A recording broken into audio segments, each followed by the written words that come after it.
First of all, I want to thank everyone for joining, whether it's on the webinar or whether it's on Facebook or whether you happen to be tuning in on the replay. As you know, we've been running these webinars because the times that we're navigating at the moment are quite interesting for all of us, certainly stuff that we've never experienced in our lifetimes.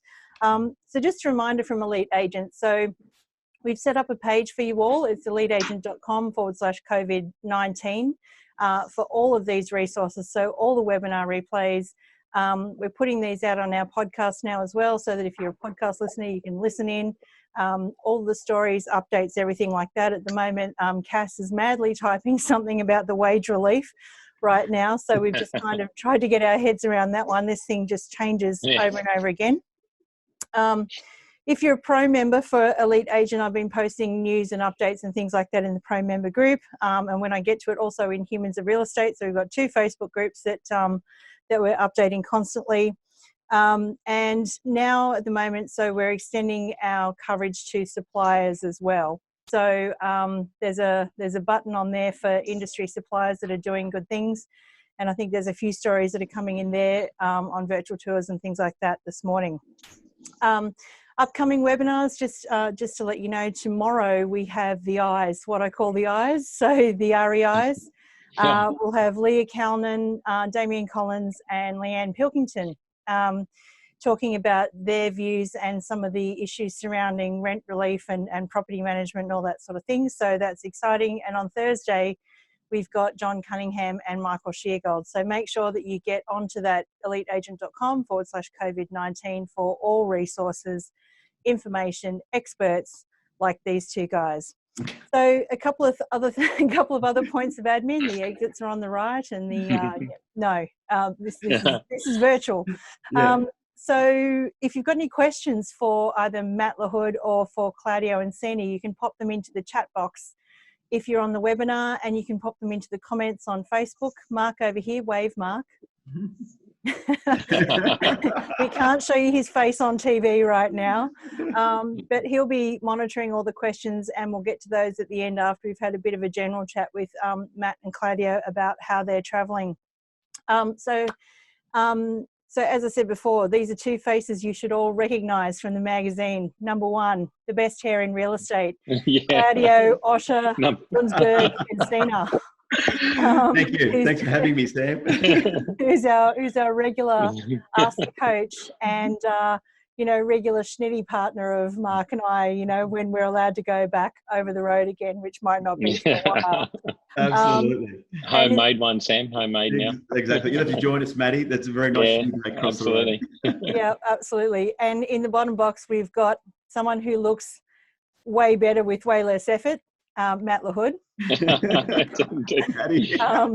Just as it is, very unedited, Sam. Keeping it simple, not complex for Maddie. I love it. I'm trying so hard not to play favourites, but it's so difficult with you two. Sam, can I just say sorry before you do jump in, you've been doing an amazing job, not to be melodramatic around this, but just to get the REIs on, and then to have John Cunningham and Mike on as well. I know everyone's doing, and Leanne, sorry, the REIs, of course, yes. And doing it with empathy too. It's easy to be looking like you're marketing and all this type of things at the moment. We're all in this business of selling, but I know you're doing this from a space of you really want the industry to be in a better space. Because you and I've had some chats offline. Clouds, you'd agree with that? 100%. So I just wanted to put that out there because that could easily go unnoticed to the audience, Yeah. Oh, thank you. I mean, that's we're all about you guys. We're all about the agents. So, we want to see you guys navigate this challenging time. And I mean, look, everybody is. Claudio is, you are, I am. As a business, it's rapidly changing. I was just saying to someone, Mark and I were nearly about to create a video from the point of view of Mr. and Mrs. Vendor yesterday because, as some of you know that listen to the Jim Remley podcast, we were moving north up until all this happened. So we put our office on the market and, everything's kind of, so up in the air now that we're not quite sure what we should do. And, right now we need this room. So, it looks like I heard Craig Coughlin's on the line. So he's up Gold Coast Way. So Coggo, you should activate your skill level, help Sam get up there. Absolutely. You should all be tagging us in your databases right now for about June, Talk to July. me. If I don't get emails from all of you, I'll be upset. That's Anyway, it. let's move on, like one by one. So first of all, Matt, how are you traveling at the moment? How are your team traveling? What's going on from the agency? I just jumped off a 9 o'clock like you, Clouds, to the entire team nationally. Look, it's quite interesting. We've got a combination of people just getting on with it, combination of people that are working out what their next step is, and a combination of people who we just need to really work with closely to move them along. But the inspiration's coming from people that are just going on with their business and reinventing. Like I said the other day to the team, I've picked 3 words from day one on this, and I've stuck with it. And the team now know clearly these are the 3 words that I've liked to present. First one's been empathy. Second one's been resilience. And the third one's been focus. I said, if you get up every day with those 3 words, and this has become a bit of a catch cry amongst our team at the moment with those 3.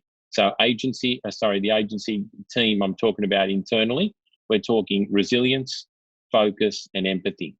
If you go through your day with those 3 things, I think you're going to really strike oil in the next 3 months to 4 months. I've taken the approach with myself personally and with the team. I'm looking 3 to 4 months away from today.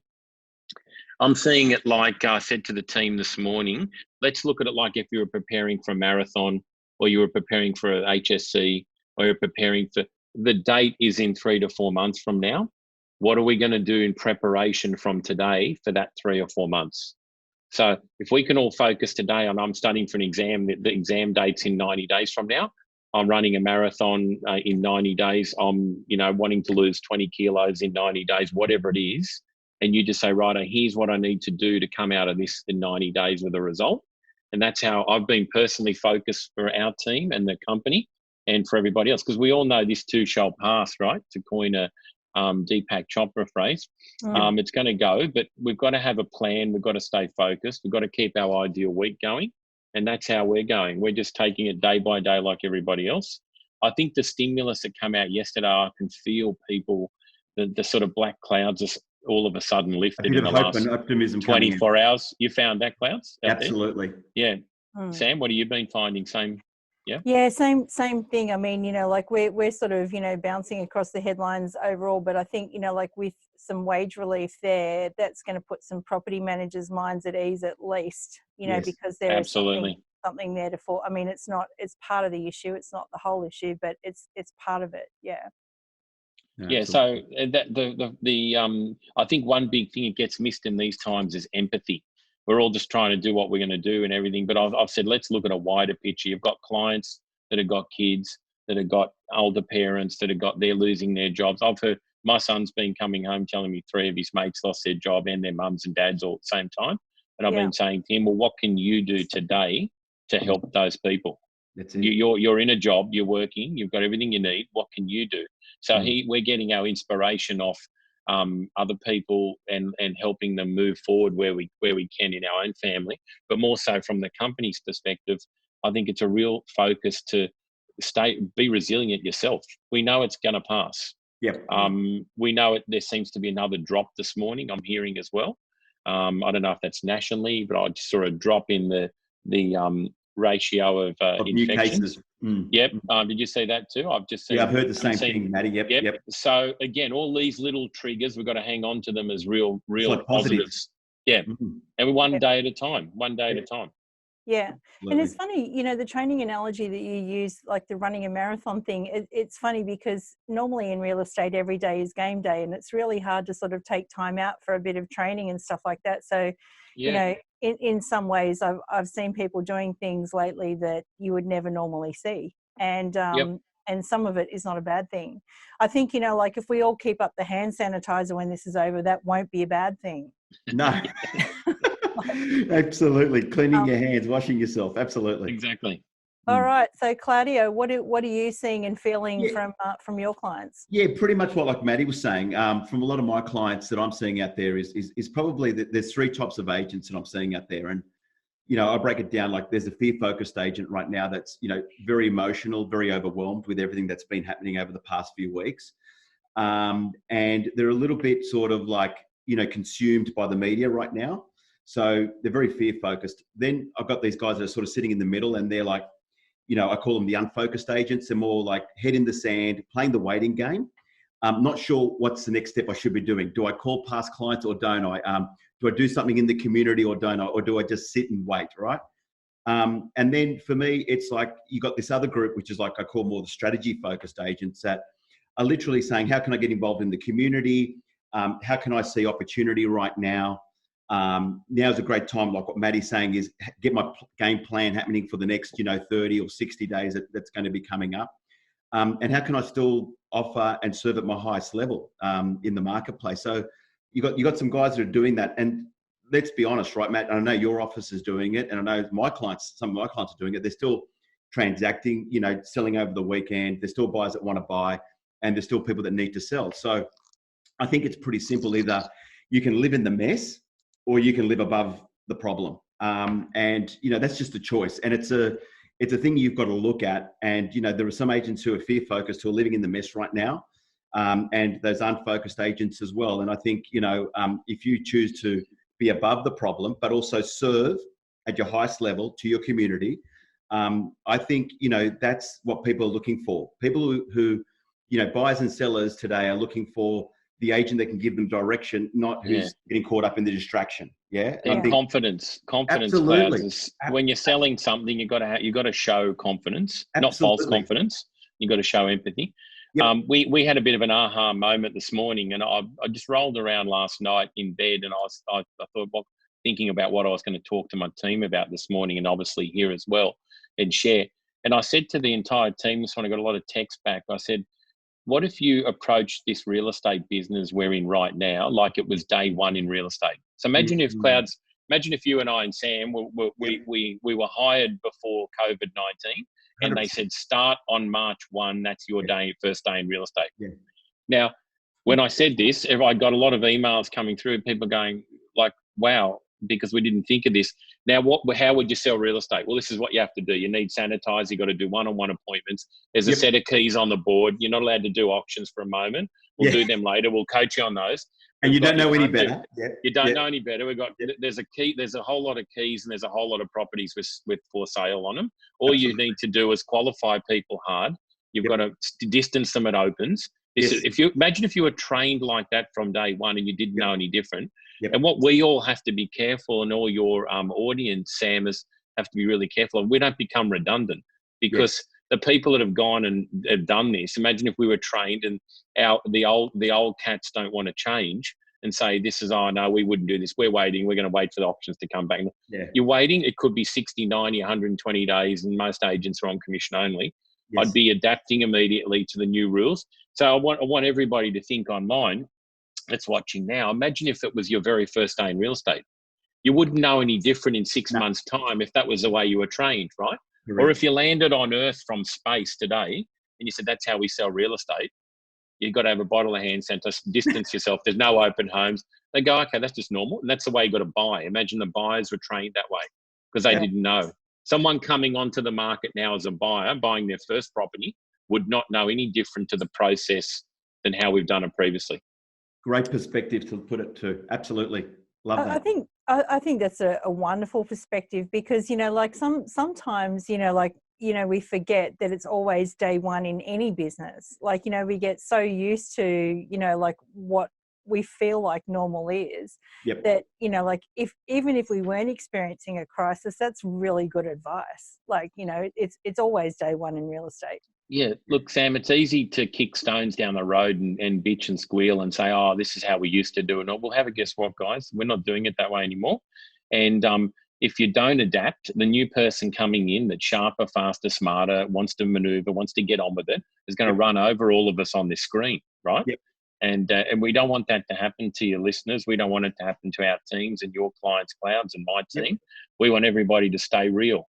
And this could be, I'd love everybody post this drama to have a combination. I'm sort of designing something now in my downtime for my team is we're going to have a number of ways you can sell your house in future.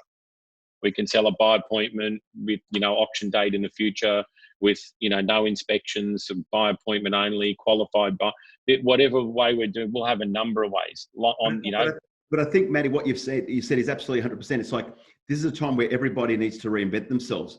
Like you mentioned, Sam, even in my business, like I was here on Sunday, I got a whole witch's paper out here on my stand-up desk. I got a whole thing here.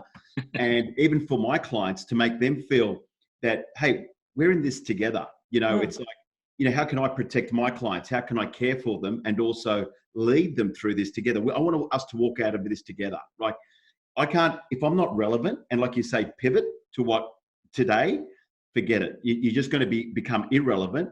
And that can be in terms of you selling with your buyers or your sellers. You have to become relevant. And I've had to reinvent myself. And I've got a whole thing at the back behind me, this butcher's paper that I've written up of things that I'm going to be doing for our clients, but also what you've got to be doing for your sellers and your buyers in this market. If you were doing the listing presentation 4 weeks ago that you were presenting today, I'll tell you what, you had your head in the sand, right, Matty? Like, you got to... Oh, look, Clouds, I just apologised. I just apologised to my team this morning nationally. I think I've let them down around not having enough webinars. Like, I don't do... Oh, we're too busy, right? We're all too busy. But and I got teams nationally, so and our model is not necessarily an office-based model. So it's they would love more of that, because I've just been getting the feedback. So I think this is a time where I've had to get a kick in my own backside and give myself an uppercut as to why Thomas, myself, PK, across our crew haven't actually gone and done these. But these are now just going to become standard. So we'll have the in-office meetings, we'll have the webinars, we'll have the webinars with guests, we'll have all these things, which we should have been doing. And it's a good wake-up call for all of us to look at our routines. We get stuck in a routine, and it's easy being busy being busy. It's easy being comfortable. Yeah. And we've had it easy. The industry, especially the Eastern Seaboard agents that have had clearance rates at auctions at 60, 70, 80%, they've just not had to really reinvent. So it's a wake-up call, and it's a good wake-up call for longevity. Yeah. So, Matt, I know you like to look west when, like to sort of figure out solutions to problems, because, the West have been in a completely different scenario to the East for a lot of years, let's say. And one of my best lessons in life, having a team in WA, Sam, those guys are so inventive with how they would do business. It was so this all came and they went, yeah, so what's the big noise? So what? We do by appointments, we're for private treaty, we qualify heavy, we don't just roll anyone through. What's the big deal? What's everyone on the East Coast going up and down about in the one spot? Okay, so we introduced a hand sanitizer, and we don't do opens necessarily, we do them by appointment. Auctions aren't that popular only when we really need them with competition, which technically should be the same on the East Coast. It should be only a property you should be taking if you feel there's going to be multiple buyers.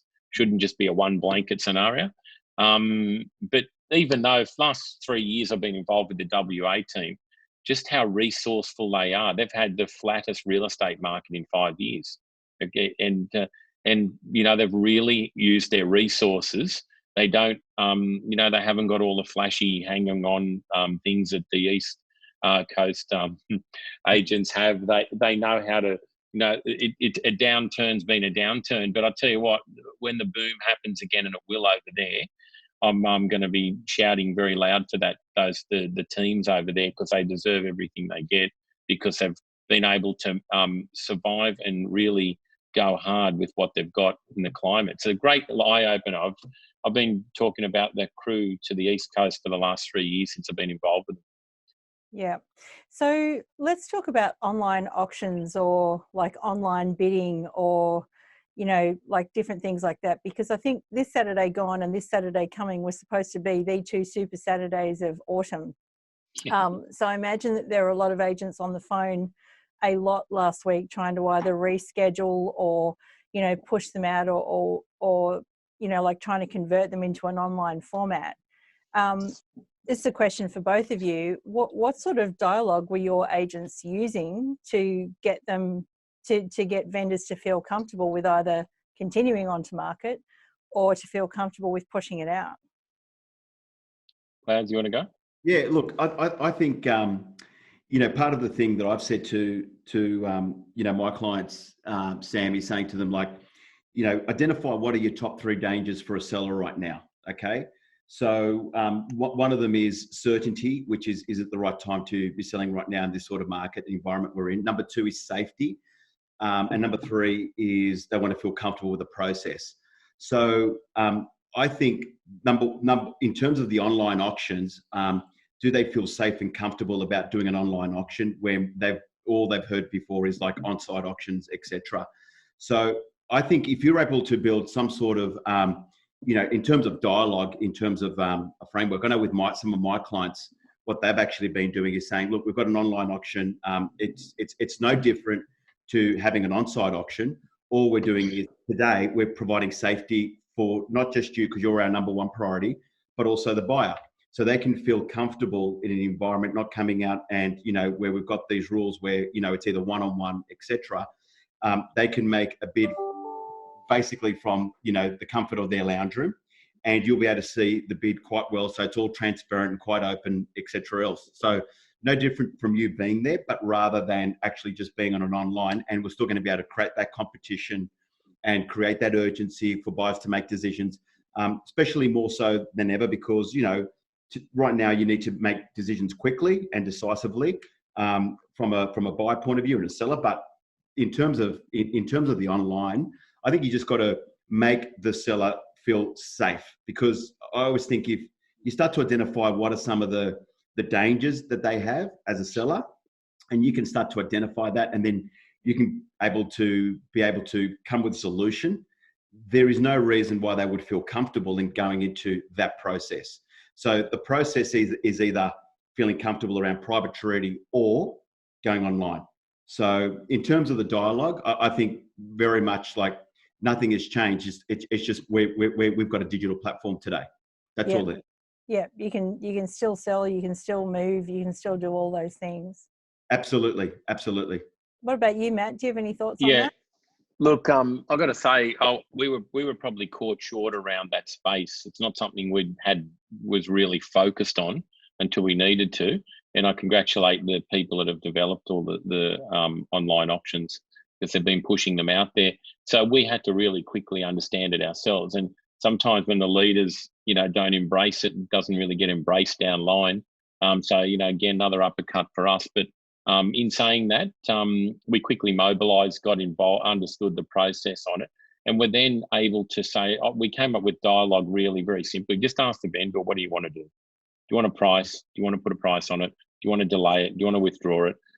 We all obviously go down with our advice, but it was a time when I suggested to all our team, you just can't push people at the moment. We're not in the zone of pushing people, and I'm saying we never push our people, but in terms of our vendors, now's not the time to really try and sell any sort of method. Let's see what, as Claudio quite rightly said, what are you safe and comfortable doing? Mm-hmm. If you want to do this, we've got the option.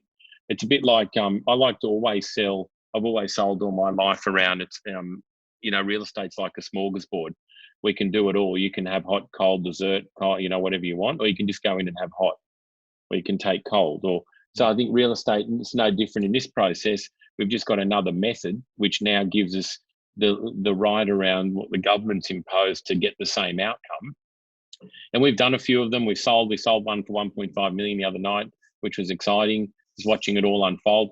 I actually quite like it myself, because I can now dial in around all the auctions that are happening and not actually attend to them. I can be everywhere all at the same time, which is, from my point of view, is awesome. Yeah, I was going to ask you about that, Matt, because I know that you're the kind of guy that just likes to drop in unannounced. Yeah, I do. You're big on the Saturday drop-in. So, I was just picturing you dropping into all these online auctions. There's nothing behind that either. It's just good to sort of support more, so is why I do that. And also too, you pick up things when you're not emotionally attached to it. You pick up things where you can help people improve because you're not attached to the outcome. That's why I do drop in. But look, we haven't got enough rolling yet, but they're starting this weekend and future. So I think it'll be a great opportunity, to just get online and have a look how the process is going. How was the weekend for you guys, Matt? Because was this your first weekend that you did online auctions? First weekend, we had quite a phenomenon happening because the sense of urgency changed. I'll give you an example. We've got an agent, Brad Gillespie. I think you know Clouds well. Yes. Brad had 10 auctions running for Saturday, coming up this Saturday and the previous. So he had to make an executive decision really quickly. What does he do? So he went and sat down with every single vendor and what he physically sat or couldn't, spoke to them, and then also did with the buyers and said, look, there's an opportunity now. This probably, we're going to either bring it forward online or we're going to present offers to our owners. Now, he sold 5 of those prior this week. They all sold before the auction. So they were due for this Saturday. Some were due for Saturday, sold on Friday because of that process. So that's what's had to happen. A lot of our other agents are the same. Some put them online. I know Jordan down at Wollongong had some online. I think he sold 1 out of 3 and then 1 after the auction. So he's ended up selling 2 out of 3. Just had that night. So that they were the virtual online auctions. And then a lot of the properties have ended up selling prior. That's what we're finding, because buyers and owners, they've already seen them. They're happy to just treat beforehand. And we've lost a few buyers in the process. People got nervous about it. They want to wait and see. But I think now it's going to be interesting with the virus subsiding slightly and us not really being able to get out there with the gathering rules and that type of thing. Still doesn't mean that still can't conduct private inspections. So this is, it's going to be game on still. Just got to be really careful how we do it with the tough restrictions that are enforced. Yeah. Yeah, absolutely. It's 10:30, so I've got, you can see like we've had a lot of questions come in for you two, but we'll also take questions from the floor now as well. So I'll kick off with a couple of questions that are from readers/listeners that have popped them in the chat boxes beforehand, and and if you've got any questions that you would like to ask either Matt Lahood or Claudio Encina, please pop in the comments or the chat box now. So this is a question for Matt, first of all. Sure. So someone would like to hear some advice around a team leader or a principal managing their day on a daily basis at the moment. So this is kind of like the leadership diaries that we did with you, Matt. What does your day look like right now? It's a good question. So the way I've found to stay relevant for my team is I'm sticking to, obviously had a lot of face-to-face meetings over we do a lot of things obviously face-to-face previously. So I've just kept an ideal week, my same week going. I get up at the same time. I do exactly everything that I would normally do to go to work. And literally get up, do the normal things that I do, and then just start my outbound calls pretty early. We've been doing obviously Zoom the last couple of days, which has been good. I've got quite a diverse role myself because I'm on the board of the group as well as a management team. Then I do get involved with the sales team and the sales management team and property management. So I'm usually everywhere all the time. So this has been, yesterday we had Zoom meetings with the property management team. Today we had a Zoom meeting with the sales team. So effectively, then we had a Zoom meeting with the management team yesterday as well. So effectively, business from my point of view, it's just not, I've actually found it quite productive not having to drive places, to be very honest. Claudio, I don't know how you're feeling. So I'm obviously based in Sydney, and we all know the traffic, for those that aren't watching, Sydney is absolutely horrendous. So could that be a thing in the future where we save hours upon hours trying to park, get through, across the Harbour Bridge? I've got offices on the lower North Shore and things, and then out, Central Coast-wise, and I like to visit when I can. So this is obviously, I've got a lot of time back by not having to sit in a car all the time. You might even be able to get a date night again, Maddie, now. Yeah, exactly, something like that. So as a leader, Sam, you've got to stay relevant. Every time I see something that's exciting, there's a new opportunity, I get the group together for a quick Zoom meeting, and then get that out there and implement it. So it's about speed to execution. I've learned a lot in the last 2 weeks. We should have, and again, another uppercut for myself. We've been talking about implementing things, and let's get around to that. Let's have a meeting about it and all that. No, and I heard a great saying the other day. People are saying, think outside the box. This fellow said, I'm throwing the box away. I don't have the box anymore. So I'm not thinking outside the box. I don't have a box. There's a new box being built right now, right? So I can completely relate to that, actually. I think somebody not too far from here said we should do more webinars this year in January. Well, he might. I might dare to say he might be ahead of the game there, Sam. Yeah, we still can't show you his face on TV. All right, he's a dentist, is he? Yeah, yeah. Claudio, a question for you. So what's the number one thing that you're talking to your clients about right now? Like, what's the one piece of advice you're giving them when they're out and about in the community? Okay, so just I think, you know, in the market, I'm really going back to, so when you're saying in the community, you're saying like, what can they be doing in the community? Is that what you're saying? So, yeah, I think so, because I mean, this question's sort of geared towards, well, look, you know, we feel a bit odd asking people, like, you know, about whether they want to sell or not right now. Yep. So what sort of conversations can we be having out there that, you know, are not about buying or selling? Yeah. Okay, so I think, you know, if you can get involved in the community on whatever level, whatever that may look like right now, I think number one is you've got to feel a connection with that thing that you want to do. So if you want the community to serve you, you need to serve the community first. That's where I've always come from. And great saying, Clouds. Yeah, but it's true, right? Like, you know, and where I came back from it is, I remember, this is going back a few years ago. I went to a Tom Ferry conference back in 2002. It was in August in Palm Springs, a place you never want to go around that time of year anyway. But, you know, I was talking to a guy in the line, and we were just chatting, and he was saying that they had all these garbage strikes in California at the time that they were going through. And we're talking, and people saying, oh, look, that's really bad on your community. You know, what could we be doing? And he said, well, I've actually started to hire a private garbage service to pick up everyone's rubbish, because he said, I felt so bad driving in my neighborhood, and there was all this like rubbish just piling up because the garbage men from the local councils were on strike. And he said, this is my community. You know, I love this community. How can I be part of this community? So he actually, what he did for a whole month in his core area, which was about 2,000 odd properties in that core area, he actually hired a private garbage collector to go and pick up the rubbish each Tuesday or whatever day it was around. And he said it wasn't about, you know, to try and get a lead, or it wasn't about, you know, trying to get famous or anything like that. He just felt like, you know, if I want this community to help me, I've got to help my community first.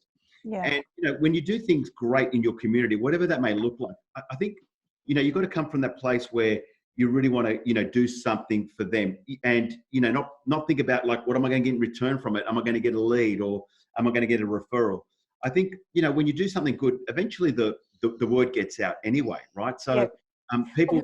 It's the quickest way to go viral, really. Like, I mean, I can remember, I still remember that real estate agent that went and rescued that baby shark from the pond. And it wasn't because she wanted to sell anyone's house, but she went viral just because she wanted to rescue the shark. I remember the couple of real estate agents in Darwin who crowdfunded a guy's rent because he had cancer and couldn't pay it. Like, I remember, you know, there was a story about a guy who helped a mother with screaming kids on an airplane, and he went viral. Like, you know, so it's funny, like sometimes in marketing, like the number one question agents ask me is, how do I go viral? Viral, yeah. And there's my answer. Just Absolutely. do something random, good, out of the blue. Absolutely. And you know what I would do if I was in my community, and I know with my dad at the moment and my mother, they're over 70. Like, I don't know, if you've got people in your database and they're over 70, maybe give them a call and just going, hey, look, if there's anything I can do, you know, in terms of getting some shopping for you, or is there anything that you need? And we just did it for a friend of ours, just not far from where we live. And we just gave her a call, and that was on Sunday, actually. And I said, oh, look, we're at the shops right now, picking up some stuff. Do you need anything? And she goes, that would be wonderful. Her husband's 80 something. She goes, Taffy hasn't got, you know, a great heart at the moment. If you can get us some eggs and some Roma tomatoes, that would be great. We said, anything else? No, just eggs and Roma tomatoes. And it was like the most simplest thing, just making a phone call.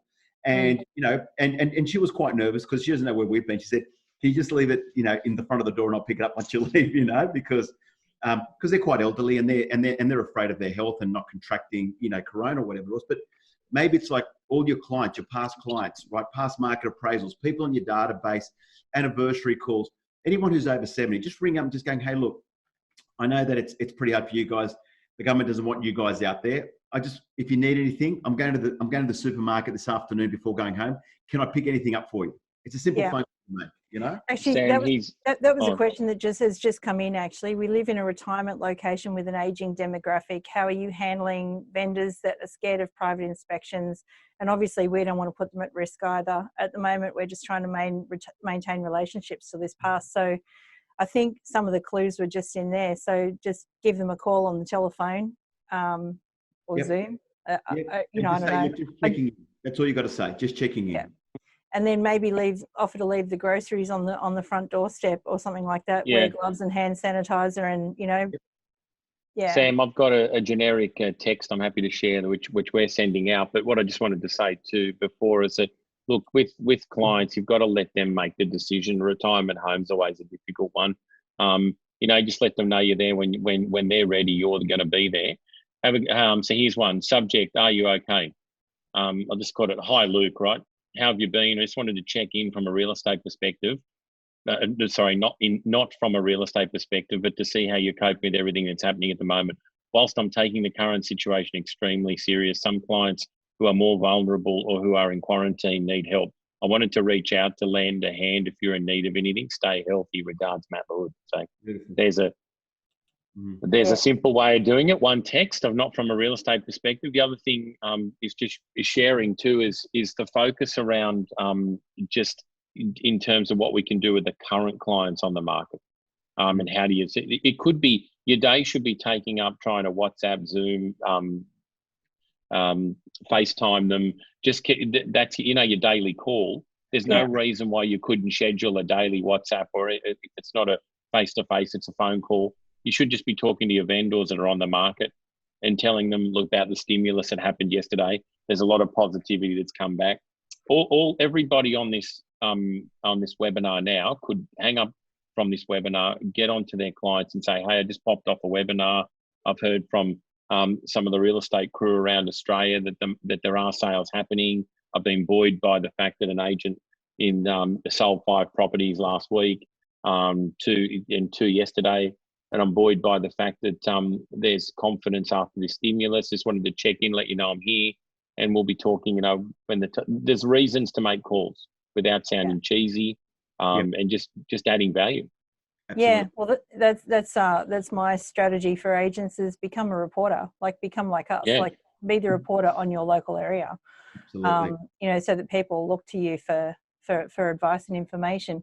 I think there was one more question there up on which has just disappeared. Here we go again. Here we go.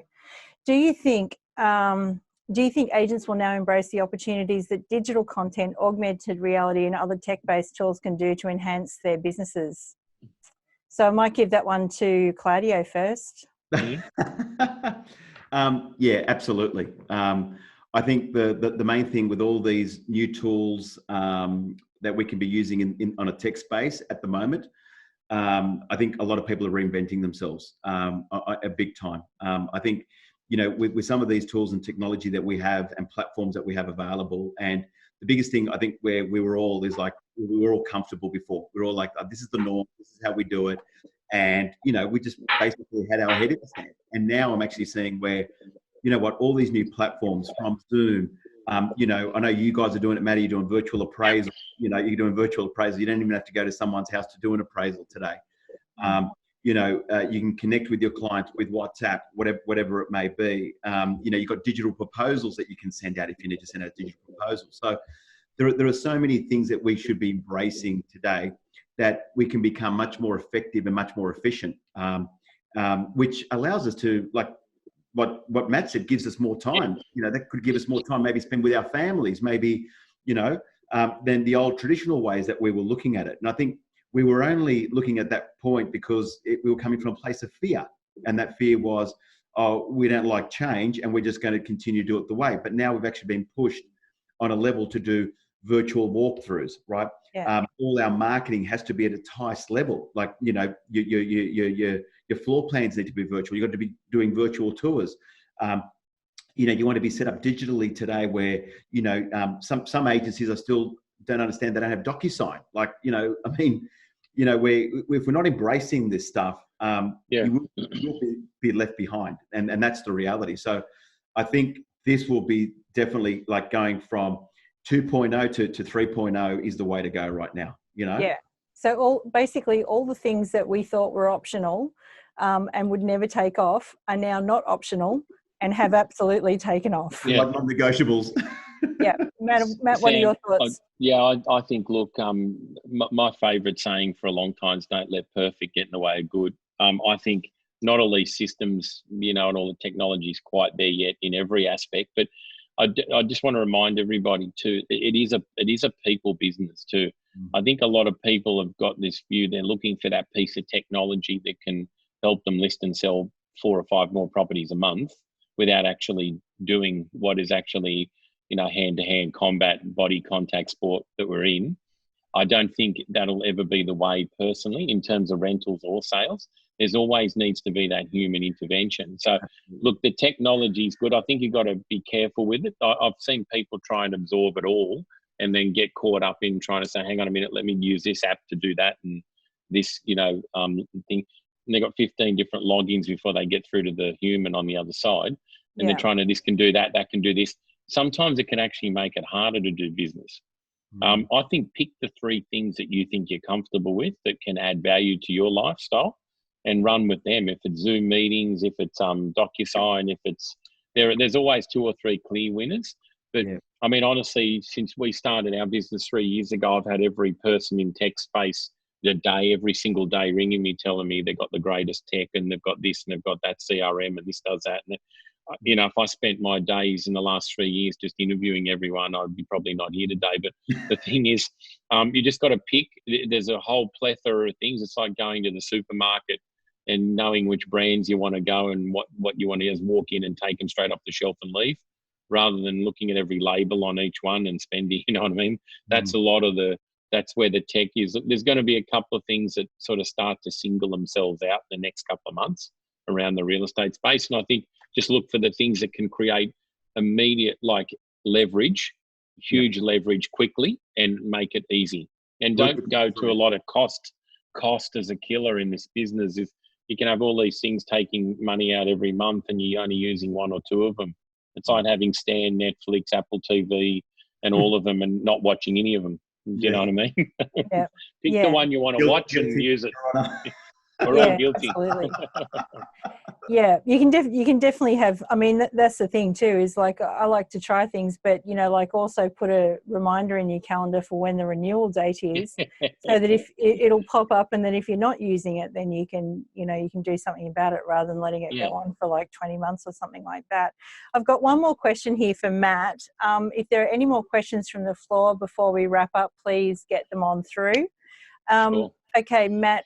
One-on-one meetings with your team at the moment, what are some of the prompts that you're using to get a feel for how they're traveling? Okay, so Thomas McLean, my head of sales, who's exceptional, and Peter Kakos so he's in the group down in Victoria. They more do sort of the one-on-ones with the agents, and they've actually just been using the phone more so.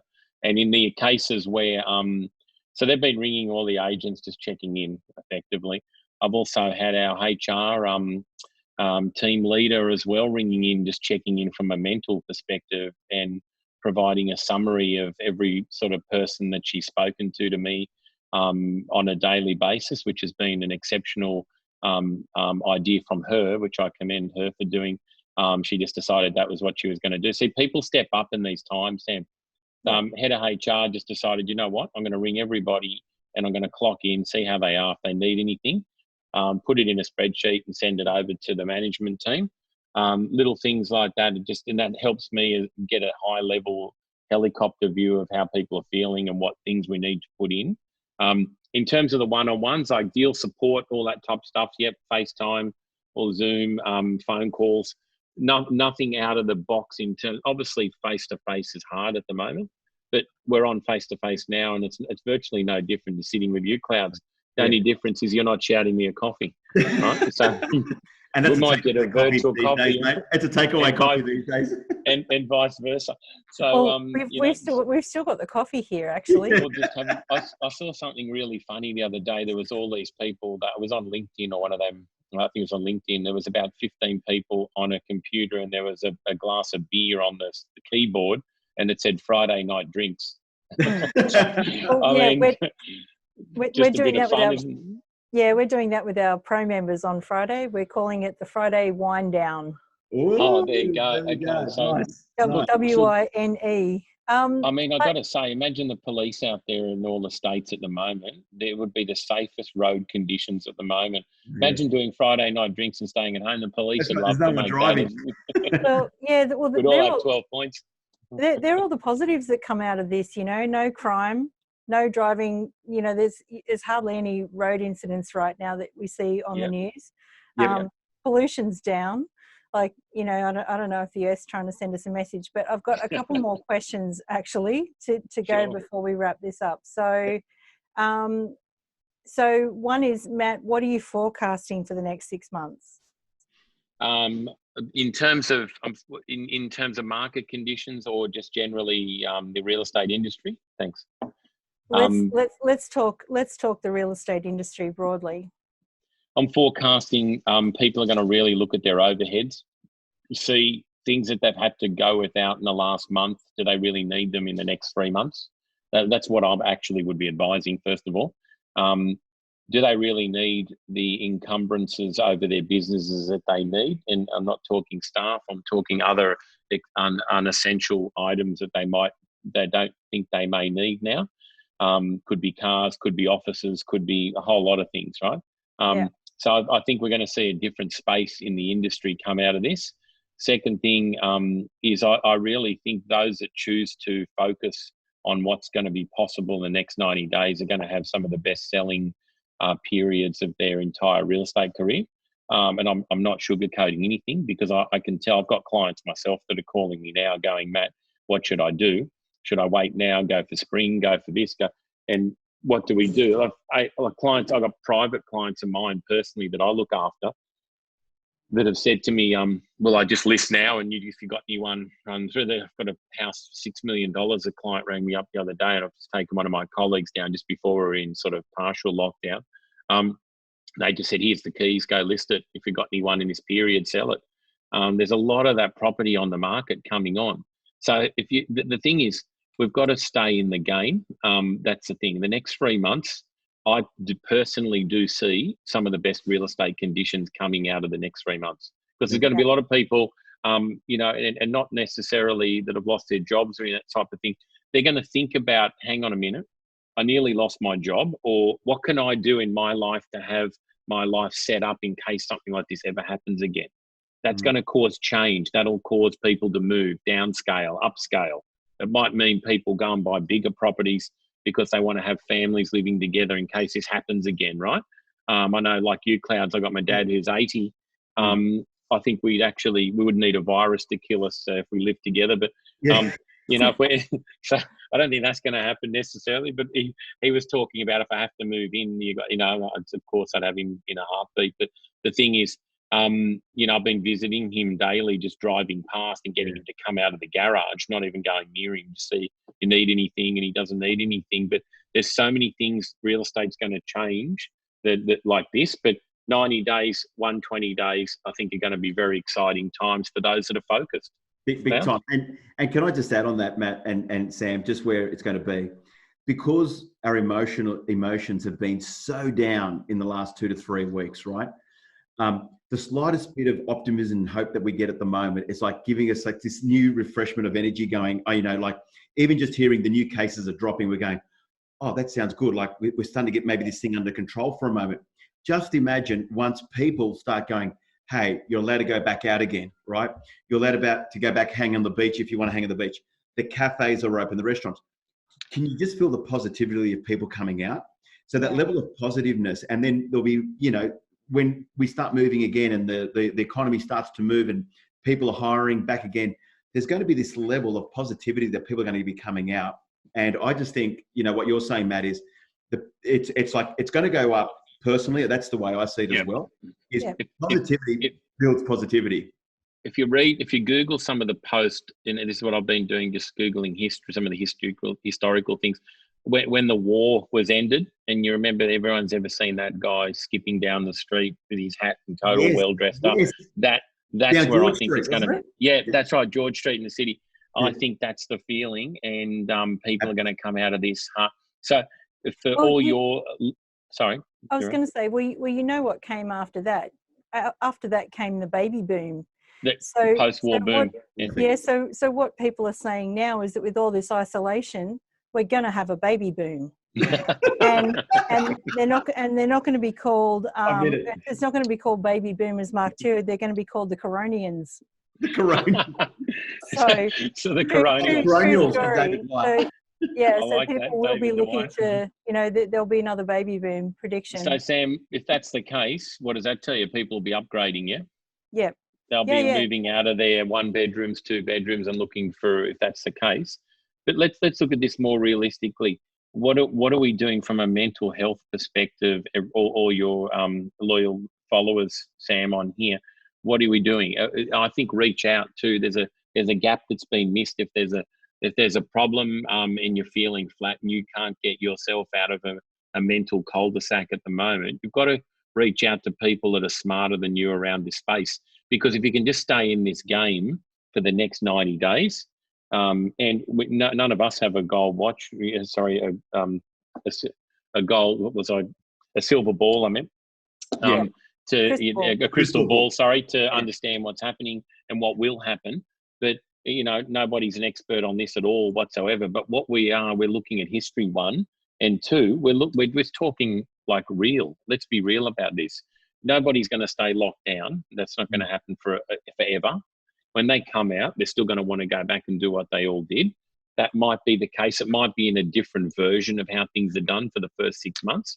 You might have to queue behind X marks at Bunnings and stand 1 metre still for the next 6 months at Woolworths or whatever the criteria is. You might just have to do that. That could just look. Personal space should be the case anyway. Where some people don't have personal space. Might be a seat apart at a movie when you go back. I don't know what's going to happen. But when we do go back, people are going to want to get on with their lives. We've got to keep living, yeah? There'll be a level of confidence. There'll be a high level of confidence. That's it. So last question for you both, because we need to wrap this up, although I could continue talking to you two for hours. Okay, so once this thread is over, do you think that vendors will continue to embrace these new ways of selling? I'll go Clouds on that one. Look, I've already spoken to my team about it. I think the new way of selling should be an AND strategy. I call it AND. So we're going to do on-site auctions, and we're going to have the virtual auction there as well. And we're going to have a smorgasbord of offerings come out of this. So we're going to be able to sit down with the vendor and say, look, Mr. and Mrs. Vendor, during COVID-19, here's what we did. We've learned this from that. We can adapt that process. We can have the auction process as a standard. We could have virtual auctions. We can have expressions of interest by appointment. We can have anything, whichever way you want to do should be the way forward. And to have it have a extra like bows to our arrow, I guess would be the way I'd look at it. Yeah, I like the menu idea. Yeah. Yeah, we're just going to have smorgasbord. We're just going to have much more tools in the toolbox to offer for our clients. And I think on top of what Matt said, Sam, is just basically at the end of the day, you just want the client to feel comfortable with the process of selling. It's like having a smorgasbord, as Matty was saying before. You got the hold and you got the cold. You want the hot buffet, you can have the hot breakfast or whatever else, or if you want the cold. Because I think, at the end of the day, there will still be the seller that will think about, I just want to do off market maybe, and then there'll be someone that goes, you know what, I think if we're going to move forward and we want to get the top dollar for our home, maybe we go on market and go, have all the tools that we have available that we can use to ensure that, we don't leave any stone unturned and we can get top dollar for our home. So, but I think it's what Matt is saying on top of it. It's just making sure the client feels comfortable. And you can only say, this is what we saw before and this is what we got. We can offer you virtual and on-site, or if you just want on-site, no problem. It's just having it, for what's best for the client. Yeah. I think new idea for the team, instead of giving away branded bottles of water, I think we should be looking at branding sanitizer now and company brands. That's it. We've already looked into that. Water bottles were there before, right? Elite Agent hand you know how much those sanitizer, little come and puppies say it. are? They're expensive, Maddie. They're about 10 times more expensive than a bottle About of water. $27 a bottle. All right, you guys. Well, Claudio, thank you so much for joining us. Matt, thank you so much for joining us and taking an hour out of your day. If there was one thing that you would like folks to remember from listening to this Hour of Power, and it has been an hour of power, I've just looked at the clock, what would it be? Claudio, you first. For me, look, I would just say to the guys listening out there, just figure out what are the top 3 dangers your sellers are facing right now. And I believe it's certainty, like, is it a good time to sell? Safety, how can you make them feel safe through a process of like having strangers coming through the home? And comfortable, is it online auctions or is it private treaty? So make them feel comfortable and work out your top 3 dangers for your buyers right now, whatever that may look like. Is it job security, uncertain futures? Once you start to figure that out, you can really come from a place of solution. You got to remember, a lot of people right now are in a hole. You need to be the person that can throw the ladder down and get them out of that hole. That's what I would say in this market today. That's it. If you see someone swimming naked because the tide's gone out, hand them a towel. I like that. Is that me in the mornings? No. Matt, your final thought? I think stay real. Don't sugarcoat things. Have the hard conversation. And the 3 mantra that we wheeled out at the agency from day one since you started was resilience, focus, and empathy. They're my 3. Awesome. Good stuff, guys. Okay, for you guys watching the replay or watching live, remember we've got all of these resources. The replay will be going up later today on eliteagent.com COVID-19. Guys, thank you once again. And for you guys that have hung in there for the hour, we'll see you soon. And Sam, thank you for your contribution to the industry as well. Absolutely. Yeah. And Mark, of course. Yep. Off screen. Right It reminds me of that, what was that thing in the Addams Family? The hand in the jar. That's it. All right. See you guys. Thanks, guys. Thanks so much. Thank you. Thank you so much.